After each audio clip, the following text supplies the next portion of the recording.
We begin with this morning's top story, a massive civil penalty for Donald Trump, his companies, and two of his children. On Friday, a New York judge ordered Trump to pay nearly $355 million after finding the former president engaged in a scheme to fraudulently inflate his wealth to banks and other lenders. Trump is also barred from running a business in New York State for 3 years.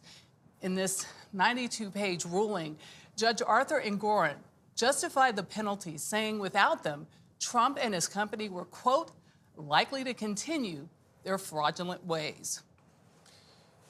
The order threatens the immediate future of Trump's companies and could test the limits of his financial resources.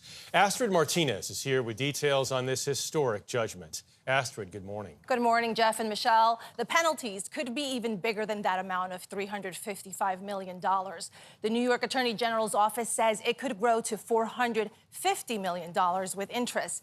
Now, the former president blasted the ruling, calling it a complete and total sham. If I weren't running, none of this stuff would have ever happened. Speaking at his Florida resort Mar-a-Lago after the order, former President Donald Trump said the lawsuit was politically motivated. It's all having to do with election interference. There were no victims because the banks made a lot of money. In his ruling, Judge Arthur Engoron said of Trump and the other defendants, their complete lack of remorse borders on pathological. This whole thing is very unfair. On Trump himself, who took the stand 2 times, the judge said his refusal to answer the questions directly or in some cases at all severely compromised his credibility.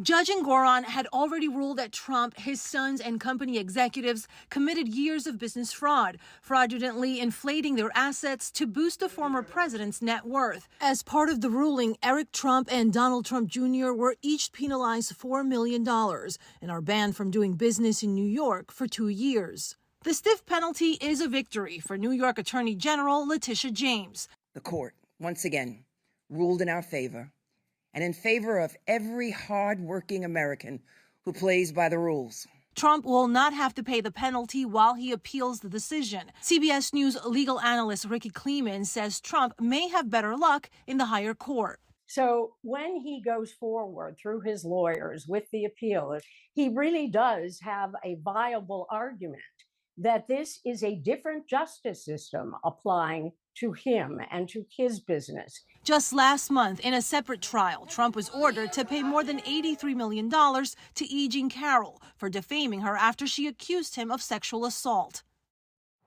And of course, this is not the end of Trump's legal issues. Just this week, a judge in Manhattan set a date of March 25th to begin Trump's trial on an alleged hush money payment made during the 2016 presidential campaign.